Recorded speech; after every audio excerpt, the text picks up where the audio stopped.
This vehicle looks like a normal car, drives like a normal car. It even feels like a normal car. But if you look under the hood, you'll find it's not a normal car. This car is 100% electric, and it's been driven by this lucky family since the year 2002. This is their story.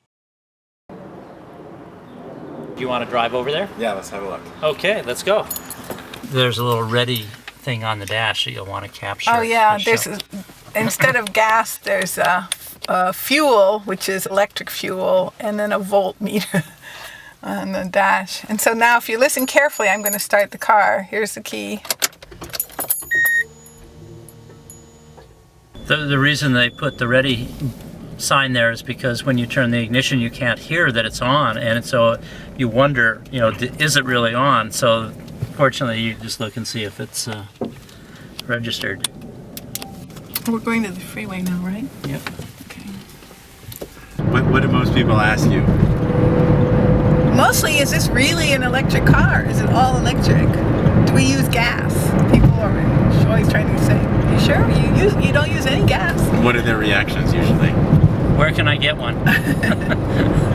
People want to know why, can they buy one and why not? And, this is a solid little SUV that Toyota's been making for years, the RAV4. And so people say, well, if you're driving one, why can't I drive one? And it makes complete sense. We get a lot of stories of people being frustrated and angry that the car manufacturers could be putting a lot of these on the road. GM had the EV1, Toyota had the RAV4, that the technology has been around for a long time, and yet the car manufacturers are still pushing gasoline-driven vehicles. We tell them that we have solar panels on our roof and we're generating solar electricity, and that we use that to charge the car, because then they can really see how the whole system can work. And that this, again, it's not some abstract or futuristic technology, but this has been around for a long time.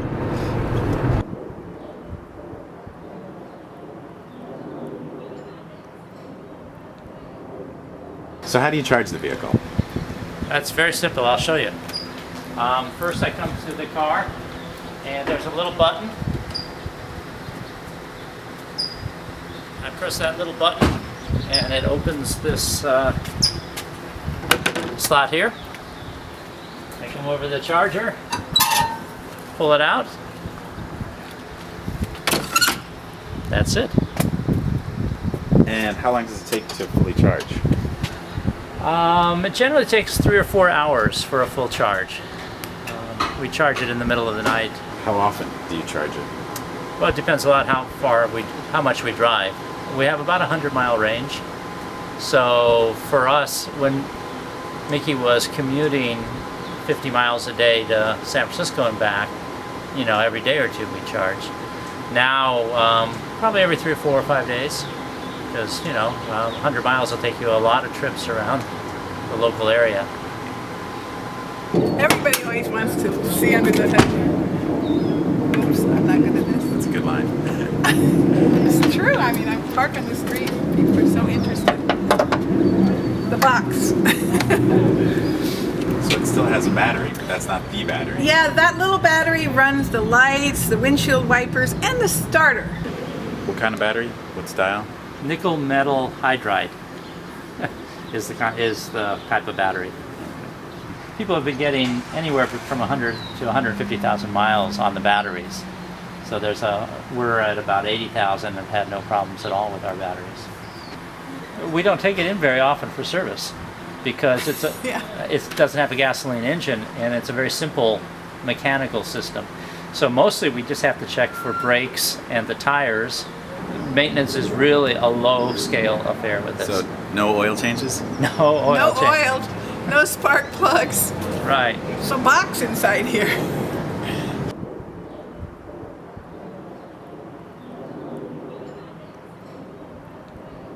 We would love to buy another EV, but there's nothing available. So the last 2 or 3 years we've been waiting we don't want to buy another gasoline car or even a hybrid because they're not all that efficient. And yet there's nothing available for us to buy to replace that car with. So you're not hot on the hybrids. Hybrids are not very fuel efficient really, and they've still got a gasoline engine, so there's all the maintenance. And it's not the technology that's going to really cut in the large scale our gas emissions and our pollution levels. You know, this is like infinite miles per gallon. We never put gas in, and it's just, you know, crazy to me that people aren't demanding that hybrids give them at least 60 or something substantially different. Yeah. We're not there yet.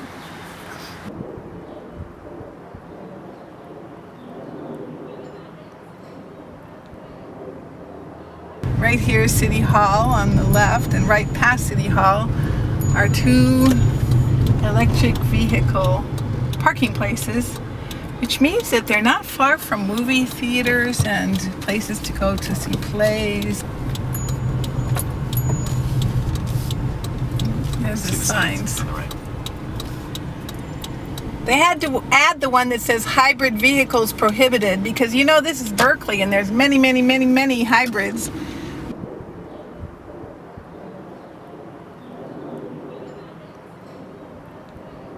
To brag about it, you know, back in high school. I remember used to freestyle about the electric car, you know, like all the rappers rap about their car, you know, big wheels or diamond studded this and that, and mine was like, yeah, solar powered electric vehicle, what, you know, and just having fun and feeling good about the earth, you know, feeling good about what we're doing.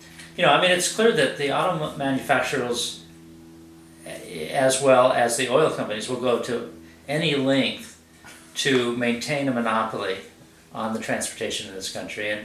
And we saw in the 1950s, they bought up all the bus companies and destroyed the bus systems and the streetcar systems in this country.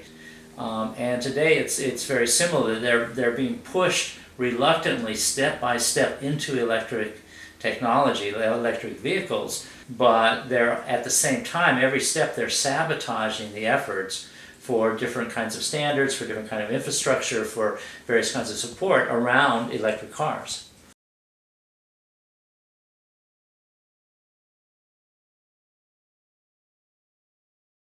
We also have talked about how the other people that don't want these cars to be available are all the people that work on maintaining your car. We don't have to have inspections to get our registration because we have zero emission.